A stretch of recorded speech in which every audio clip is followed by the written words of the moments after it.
हमारे सभी दर्शकों को सादर प्रणाम। जय श्री कृष्ण। आज नई कड़ी जुड़ेगी ज्योतिष के इस अध्याय में, और आज का विषय आपने पहले बहुत कम सुना होगा इसके बारे में, इसलिए इस विषय पर थोड़ा सा ध्यान देंगे। तो आज गुण मिलान के संदर्भ में लड़के लड़की के विवाह से पूर्व यदि आप गुण मिलाते हैं तो इस विषय को अवश्य ध्यान देवें। आज तारा शुद्धि के बारे में बात होगी। जैसे नाड़ी दोष, जैसे प्रकुट दोष आप सुनते हैं, उसी प्रकार से गण दोष भी सुनते हैं आप, राशि मैत्री भी सुनते हैं। लेकिन आज तारा दोष के बारे में बताऊंगा। तारा दोष क्या होता है? एक दूसरे को समझने की शक्ति, एक दूसरे को समझते हैं या नहीं, लड़के और लड़की के मिलान होते समय तारा को देखना अति आवश्यक है। अन्यथा विवाह के बाद 3 अशुभ स्थितियां बन जाती है और उसमें विपत्ति, समस्याएं तो नहीं आने वाली जीवन में, कहीं शत्रुता तो नहीं होने वाली है, कहीं आयु को खतरा तो नहीं होने वाला है, या स्वास्थ्य को कोई नुकसान तो नहीं होने वाला है। तो इस तारा शुद्धि को देखने के लिए कुंडली में दोनों के नक्षत्र को देखना पड़ता है। लड़के के नक्षत्र और लड़की के नक्षत्र को देखना पड़ता है मिलान करते समय। इस बात को अब आगे बढ़ाते हुए आप सबसे पहले तो यहाँ पर एक चार्ट देखें। तो जब आप गुण मिलान देखते हैं तो इस चार्ट को अवश्य देखते होंगे, कंप्यूटर के माध्यम से हो। विशेषकर तो कंप्यूटर में जब भी मिलान देखते हैं तो इस प्रकार की चार्ट आपके सामने होती है। तो उसमें आप तारा शुद्धि देखें। तारा के 3 गुण होते हैं, वर्ण, वश्य, तारा, योनि, ग्रह मैत्री, गण, प्रकुट, नाड़ी। 8 प्रकार के कूट होते हैं। उसमें तारा तीसरे नंबर पर। तारा दोष देखते हैं कि तारा शुद्धि है या नहीं। यदि तारा दोष है तो एक दूसरे को समझने वाली जो स्थिति है वह थोड़ी कम हो जाती है, वहां परेशानी आती है। चाहे पत्नी की तरफ से परेशानी आए, चाहे पति की तरफ से परेशानी आए, लेकिन एक दूसरे को समझ नहीं पाते हैं। बहुत सी बार आप सुनते होंगे कि पत्नी मेरी बात ही नहीं समझ पा रही है, या मुझे समझने की कोशिश ही नहीं कर रही है। बहुत सी बार आपने यह भी देखा है कि एक महिला परेशान हो जाती है अपने पति से, वह उसको समझ ही नहीं पाता है। तो दोनों स्थितियां हैं। अब इसको तारा से समझ सकते हैं। गुण मिलान करते समय तारा के गुण 3 होते हैं। यहाँ आपको चार्ट दिखाई दे रहा होगा। और 3 में से यदि तारा 0 गुण मिले तो तारा का दोष हो जाता है और समस्याएं खड़ी हो जाती है। 3 में से 1.5 गुण मिले, आधे गुण मिले तो मध्यम रहता है, और 3 में से 3 गुण मिले तो श्रेष्ठ तारा होती है, उसमें कोई समस्या नहीं होती है। और कल मैंने आपको एक वीडियो भी बताया था, उसमें मैंने 14 नक्षत्रों का नाम लिया। उसमें नाड़ी दोष नहीं लगता है, लेकिन तारा शुद्धि है। तारा अगर अच्छा मिल रहा है, तारा के गुण 3 में से 3 पूरे मिल रहे हैं, तो फिर क्या कहना, बहुत अच्छा मिलान हो जाता है। तो तारा शुद्धि कुंडली में देखनी अति आवश्यक है। अब तारा को आप कैसे समझेंगे? तारा को आप कैसे समझेंगे? तो यहाँ पर एक चार्ट देखें। इसमें 9 प्रकार की तारा लिखी हुई है।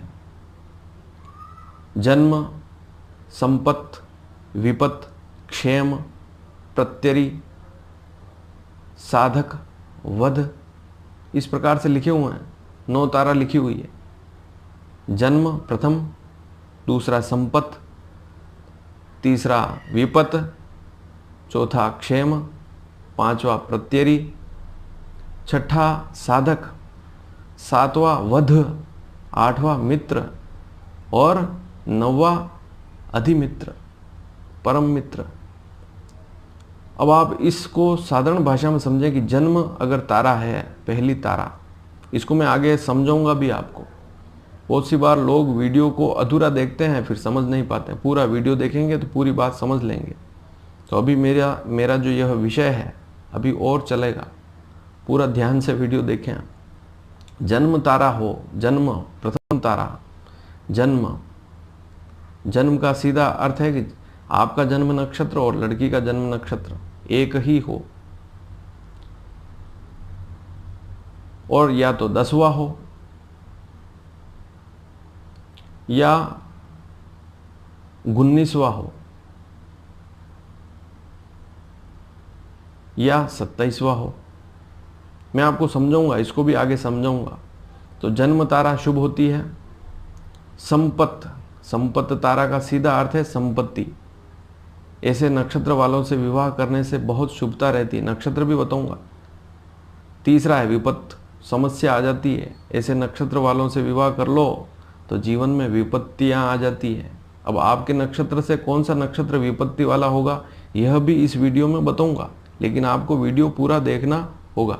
तीसरा है विपत्ति लाने वाला। चौथा है क्षेम, कुशल क्षेम, सामान्य शुभ रहता है। पांचवा प्रत्यरी का अर्थ होता है शत्रु। आपके जन्म नक्षत्र से लड़की का 5वां नक्षत्र है तो वह प्रत्यरी कहलाएगा। और भी समझाऊंगा इसको, केवल 5वां नहीं, और भी आपको समझाऊंगा, लेकिन पहले इनको समझें आप। प्रत्यरी का अर्थ होता है शत्रु। छठा साधक, आपके काम को साधने वाला। मान लीजिए किसी लड़की से लड़के का नक्षत्र छठा पड़े, या आगे और बताऊंगा मैं डिटेल में इसी वीडियो में, तो वहाँ साधक अगर नक्षत्र होगा तो जीवन साध लेने वाला होगा। जीवन में आपके सारे काम वह साध देगा, वह आपके साथ जुड़ेगा तो आपका जीवन सफल हो जाएगा। तो इसको भी समझना पड़ेगा छठे वाले को। सातवां है वध का सीधा अर्थ है कि यहाँ मिलान होता है ऐसी स्थिति में तो एक दूसरे को शारीरिक रोग हो जाते हैं, कष्ट हो जाते हैं। फिर मित्र यानी मित्रता रहती है, 8वां नंबर। और 9वां नंबर अति मित्र, बहुत श्रेष्ठ अति मित्र। तो आपको कैसा पति चाहिए या पत्नी चाहिए, तारा शुद्धि अवश्य देख लें, अन्यथा फिर समस्याएं खड़ी हो जाती है। तारा शुद्धि बहुत महत्वपूर्ण है कुंडली में। गुण मिलान करते समय तारा शुद्धि को देखना चाहिए। अब इसको कैसे देखें? 9 ताराएं मैंने आपको बता दी। 9 तारा में से इस चार्ट को देखें कि तीसरा नंबर, 5वां नंबर और 7वां नंबर, 3 ये तारा जो होती है, 3, 5 और 7 ये तारा अशुभ होती है। 3, 5 और 7 तारा अशुभ होती है। और इसको गणना कैसे करेंगे? अब नेक्स्ट चार्ट देखिए आप। नक्षत्रों के आधार पर मिलान होते हैं। अब नक्षत्रों का संबंध आपके जन्म लग्न से नहीं है, बल्कि आपकी कुंडली में आपकी राशि से है। आपकी राशि क्या है? जन्म कुंडली खोलकर देखें और आपका जन्म नक्षत्र, चंद्रमा जिस राशि पर होता है, जिस नक्षत्र पर होता है, वही आपका जन्म नक्षत्र होता है। आपका जिस दिनांक के दिन जन्म हुआ है, उस दिन कौन सा नक्षत्र था, उस समय जब आप पैदा हुए, वही जन्म नक्षत्र वास्तविक जन्म नक्षत्र होता है। एक तो उसको लेना है। दूसरा, आपका मिलान जिस किसी लड़के या लड़की के साथ हो रहा है, उसका भी जन्म नक्षत्र लेना है। वास्तविक जो कुंडली में हो वही लेना है। तो यहाँ पर 27 नक्षत्र लिखे हुए हैं, अश्विनी, भरणी, कृतिका, इस प्रकार से 27 नक्षत्र लिखे हुए हैं, उनके क्रम लिखे हुए हैं। एक बात अवश्य ध्यान में रखें, सभी के क्रम हैं। 27वें नंबर पर रेवती है तो उसे याद रखना है। अगर 12 नंबर पर उत्तरा फाल्गुनी है तो 12 नंबर पर ही रहेगा, आगे पीछे कभी नहीं होगा। मघा नक्षत्र 10 नंबर पर है, पुष्य 8 नंबर पर है, कृतिका तीसरे नंबर पे है। तो इसको आपको फिक्स याद रखना होगा इस चार्ट को, नहीं तो आप देखकर भी समझ सकते हैं। अब मान लीजिए एक लड़की का नक्षत्र है मृगशीरा, ध्यान से देखें, और लड़के का नक्षत्र है पूर्वाषाढ़ा, उसको भी ध्यान से देख लें। अब गिने आप, अश्विनी, भरणी, कृतिका, रोहिणी, मृगशीर। 5वें नंबर का नक्षत्र है मृगशीर। मृगशीर नक्षत्र 5वें नंबर का है। उस लड़की का नक्षत्र कौन सा हो गया? मृगशीर और 5वें नंबर का। और लड़के का नक्षत्र कौन सा? पूर्वाषाढ़ा। ध्यान से सुने, पूर्वाषाढ़ा। अब उसका नंबर भी ढूंढे। अश्विनी, भरणी, कृतिका, रोहिणी, मृगशीर, आर्द्रा, पुनर्वसु, पुष्य, आश्लेषा, मघा, पूर्व फाल्गुनी, उत्तरा फाल्गुनी, हस्त, चित्रा, स्वाति, विशाखा, अनुराधा, ज्येष्ठा, मूला और पूर्वाषाढ़ा। 20वां नंबर नक्षत्र है, ध्यान से देख ले। मैं शुरू से गिनेंगे तो 20वां नक्षत्र है। लेकिन आपके नक्षत्र से गिनो तो जिस लड़की का मृगशीर नक्षत्र है, लड़के का पूर्वाषाढ़ा नक्षत्र है, तो आपको एक गणित बताता हूं, इसे ध्यान से समझें कि लड़की के नक्षत्र से लड़के के नक्षत्र तक गिने। सबसे पहले तो मृगशीर से गिने आप। मृगशीर, आर्द्रा, पुनर्वसु, पुष्य, आश्लेषा, मगा, पूर्वा फाल्गुनी, उत्तरा फाल्गुनी, हस्त, चित्रा, स्वाति, विशाखा, अनुराधा, ज्येष्ठा, मूला और पूर्वाषाढ़ा 16वां नक्षत्र हुआ। मृगशीर से पूर्वाषाढ़ा तक 16वां नक्षत्र हुआ। अब 9 का इसमें भाग लगा मैं। 16 में यदि 9 का भाग दिया तो आपके पास बचे 7। कितने बचे? 7।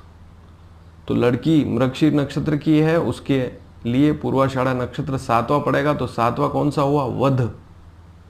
मैं आपको बताया, जन्म, संपत, विपत, क्षेम, प्रत्यरी, साधक, वध। वध 7वें नंबर का आता है नक्षत्र। तो जो भी लड़की से लड़के के नक्षत्र तक गिने उसमें 9 का भाग देवें, जो शेष बचे उस अंक को देखें। अगर वो 7वां अंक है तो वध हो गया, पहला है तो जन्म हो गया, दूसरा है तो संपत्त हो गया। तो मैंने पहले जो चार्ट बताया था उससे आप समझ सकते हैं। तो इस लड़की के लिए, ये मृगशीर नक्षत्र की जो लड़की है, जो मैं उदाहरण बता रहा हूँ, इसके लिए पूर्वाषाढ़ा नक्षत्र वाला लड़का शुभ नहीं रहेगा। अब लड़के के लिए लड़की को भी तो देखें। पूर्वाषाढ़ा से मृगशीरा नक्षत्र तक गिने तो गिने वापस। पूर्वाषाढ़ा, उत्तराषाढ़ा, श्रवण, धनिष्ठा, शतभिषा, पूर्व भाद्रपद, उत्तरा भाद्रपद, रेवती, अश्विनी, भरणी, कृतिका, रोहिणी और मृगशीर। यहां पे 13 नक्षत्र हुए। 13 में वापस 9 का भाग लगाइए। लड़के के नक्षत्र से अब लड़की का नक्षत्र गिन रहे हैं, ध्यान रखिए इस बात को। 13 हुए, 13 में 9 का भाग दिया, बचे 4। कितने बचे? 4। तो 4 का अर्थ ये हुआ 9 का भाग ही लगाना, क्योंकि 9 तारा है, 9 का भाग लगाएंगे। 0 का अर्थ भी 9 ही है, यदि भाग पूरा चला जाए तब भी 9 ही मानकर चले, अति मित्र हो जाएगा। शेष कुछ ना बचे तो आप 9वां मानना चाहिए आपको। तो इस बात को भी ध्यान में रखना। तो यहाँ लड़के से लड़की का चौथा वाला जो है नक्षत्र होगा क्षेम वाला, जो पहले मैं चार्ट बता चुका हूँ। क्षेम, क्षेम का अर्थ हुआ सामान्य। इसलिए मृगशीरा नक्षत्र और पूर्वाषाढ़ा नक्षत्र का मिलान में तारा शुद्धि अगर देखेंगे तो मेरे पास चार्ट भी है, मैं आपको चार्ट भी यहाँ लास्ट में आपको बता दूंगा। तो यहाँ पर लड़की से देखें तो लड़की का 7वां है और लड़के का चौथा है, और यहाँ पर गुण मिलेंगे 1.5, आधे गुण ही मिलेंगे, पूरी तारा नहीं मिलेगी। इसलिए यह मिलान जो है श्रेष्ठ इतना नहीं रहेगा। तो इस विषय को समझना पड़ेगा। एक उदाहरण और समझा देता हूं मैं आपको। मान लीजिए किसी लड़के का नक्षत्र है मगा, किसी लड़के का नक्षत्र है मगा और लड़की का है नक्षत्र मूल। अब मगा से मूल तक गिनो, इसी चार्ट को देखते रहे। मगा, पूर्व फाल्गुनी, उत्तरा फाल्गुनी, हस्त, चित्रा, स्वाति, विशाखा, अनुराधा, ज्येष्ठा और मूल 10 हुआ। मगा से मूल 10 स्थान पर पड़ा, 10वें स्थान पर पड़ा और 9 का भाग लगाना पड़ेगा।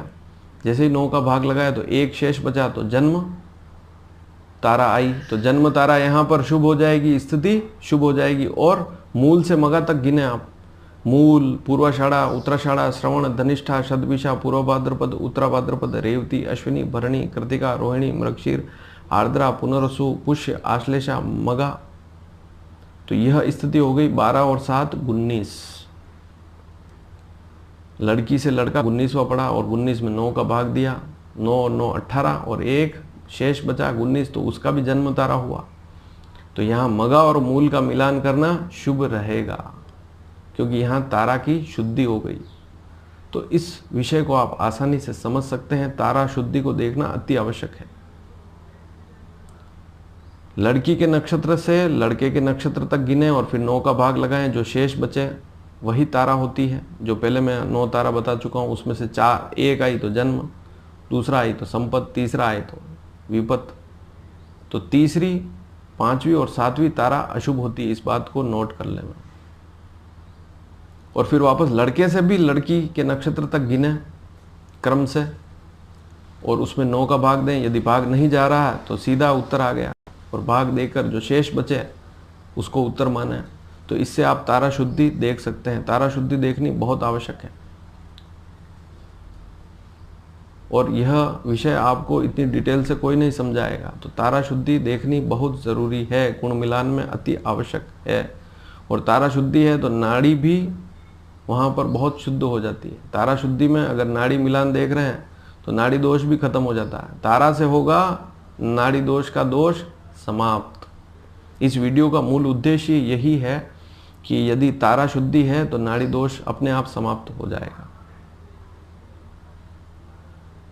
तो आपको समझ में आ गया होगा।